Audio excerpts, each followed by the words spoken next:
realmente a min apaixoábame moito pois pintar misterios da Natividade.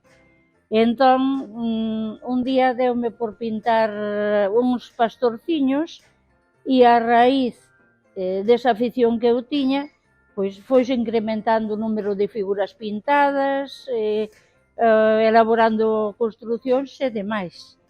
Realmente aquí en Rubiá eu lembrome que de nena xa había un pequeno Belén na igrexa, pero claro, unhas figuras moi modestas, que se foron deteriorando e apenas xa quedaban. Entón, pensei que sería interesante pois, elaborar un Belén con máis figuras, edificacións, e bueno, empecé a maquinar e tiña unha idea na cabeza de que tipo de Belén quería facer.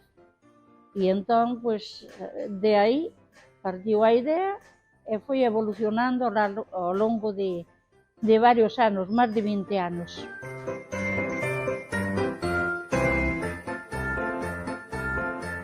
Nun principio na igrexa, porque aínda non existía este salón parroquial.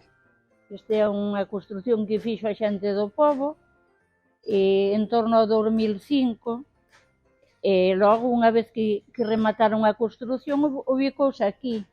Nun principio era unha pequena superficie, era este lado que vemos aquí, vamos, sin tanta edificación tampouco, que logo foise ampliando con figuras, edificacións e demais. E logo foise ampliando toda esta superficie que ves ao longo de varios anos, claro. Este é un Belén estilo hebreo, artesán, porque as figuras que se recrean neste Belén son pintadas a man, e as que teñen movimento son articuladas tamén artesanalmente. Vamos, eu levo, digamos, a parte artística de construir edificacións, de pintar as figuras, e o meu cuñado Toño é o que se encarga de poñerlle o movimento ás figuras, a parte mecánica ou das luces, todo ese mundo que a mí se me escapa, digamos. Unha labor complementase ca outra. Sí. E logo o Belén pois, está formado por distintas zonas xeográficas. Temos unha parte que é Nazaret, despois o lago de Galilea, co bautismo de Jesús, que sería onde rematara a historia deste Belén, que é un Belén bíblico pola cantidade de escenas bíblicas que se recrean nel. Temos o pobo da Incarín, onde a Virxe foi visitar a súa prima Santa Isabel. Temos o templo de Jerusalén e o palacio do rei Herodes, ubicado nunha zona de Jerusalén. E logo, a partir de aquí, sería xa Belén, onde está a escena máis importante, que é a da Natividade, e outra serie de escenas, de escenas bíblicas e costumbristas. E logo o remate, pois, está o que é o Exipto.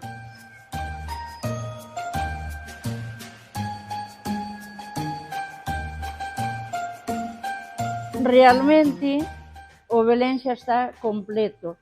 Entón, pois, apetecíame incorporar, isto xa fai 3 anos, pois unha escena no templo de Jerusalén.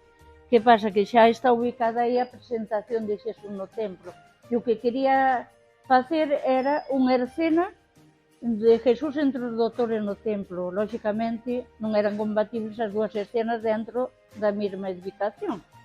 Entón, fixen un diorama, que é aquel que está ali, ves? Jesús entre os doutores. O ano seguinte, pois, outro diorama dos desposorios. E este ano, este diorama da adoración dos magos.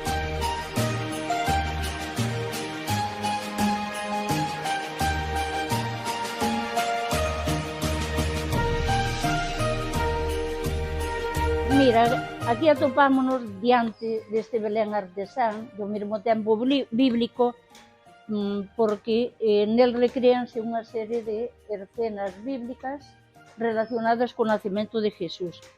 Nesa cova comezaría a historia deste Belén, que é a anunciación do anxo á Virxe, cando lle di que vai ser a nai de Xesús. Temos o taller de Nazaré, cando regresan de Xipto, de San José de Carpinteiro, a Virxe aí cosendo.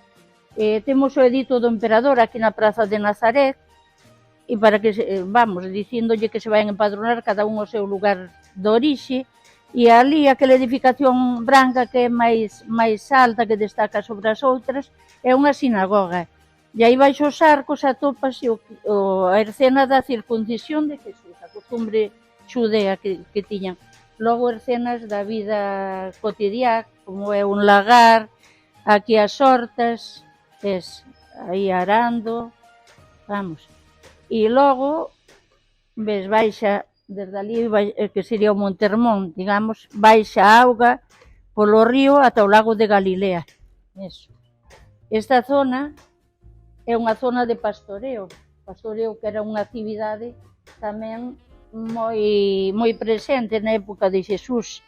E aquí en torno ao lago de Galilea sería unha escena dos pescadores, un repasando as redes, outro pescando, outros puxeron aí os peixes, unha forma de conservación que tiñan, pendurábanos aí. E logo oficios que xa había na época de Xesús, como era o alfarero e os ferreiros, ves? Unha ovella parideira tamén, que a xente chama a atención, é simpática, está nacendo aí un cordeiriño. E aquí no río Xordán estaría San Juan Bautista bautizando a Xesús, que a paloma que representa o Espírito. Aí. Se seguimos avanzando, temos un pobo a Incarín, onde a Virxe vai visitar a súa prima Santa Isabel. Están as tres figuras que compoñen a escena, que é Zacarías, Santa Isabel e a Virxe. E logo temos todo un proceso de elaboración do pan. Primeiro o sembrador sembra o trigo, aquí ves as espigas xa crecidas, o segador casega, aquel que está ali está crabullando a gadaña, e logo ese trigo, esas espigas tríllanse para separar o gran da palla. Aquí temos un moinho de estilo hebreo. Este moinho, por restos arqueolóxicos, é do estilo do que había en tempos de Xesús. Se seguimos avanzando por aquí, esta zona representa un anaco de Jerusalén, con edificacións representativas como era o Palacio do Rei Herodes e o Templo de Jerusalén. No Templo de Jerusalén está ubicada unha arcea de presentación de Xesús no templo. E logo, unha escena tamén de María e Xosé. María estaba embarazada de Xesús e van nunha caravana a empadronarse en Belén. En Belén temos, a partir de aquí xa sería Belén, temos o que é o escribano registrando a María e a Xosé. Estamos empadronando aí. A Virxe estaba a punto de dar a luz, non había sitio para eles na pousada, que esta edificación é realmente donde naceu, foi nunha cova, que ali recréase a escena bíblica máis importante, que é a da Natividade de Xesús. En riba da cova están os pastores e un anxo que lles di que vayan a adorar a Xesús, o Salvador que esperaban. Despois aquí en Belén, tamén atopamos un sentido máis importante, que é en conmemoración dos santos inocentes, eses nenos, esas nenas ali, eses nenos menores de 2 anos que o rei Herodes mandou matar. Entón, en honor a matanza desos inocentes, pois está unha representación aí. Unha escena da vida cotidiá, o mercadillo, que ten variedade de alimentos e produtos. Despois, mira, outro dos oficios que se recrean aquí son os tintoreros. Os tintoreros xa era un oficio que había na época de Xesús. Tinguían aí os fios, poñíanos a secar, e despois detrás hai un tear donde os tecían para elaborar as teas. E logo seguimos ca parte bíblica que pecha este Belén, temos unha escena de descanso en Egipto, a raíz de cando o rei Herodes mandou matar os menores de 2 anos, San Xosé, María co neno oíron a Exipto, e por eso está tamén esa escena do huir de Exipto. E despois, cando morreu o rei Herodes, regresaron outra vez a Nazaré, por iso temos aquela escena do taller de Nazaré. O neno xa era grandiño, e ali San Xosé estaba de carpinteiro. Sí. Este Belén, non sei se apreciarías que ten distintas fases de luz. Ten a noite, ademais cas estrelas no celaxe que ten, o amencer, o atardecer, o día, o atardecer e a noite, son 4 fases. E como realmente me apetecía poñer máis esceas e a superficie estaba xa esgotada, pois entón pensei que sería bo representalas nunhos dioramas. O primeiro que fixen, hai 3 anos, é este, Jesús entre os doutores. Mira, aquí está, a Arca da Alianza ali ao fondo,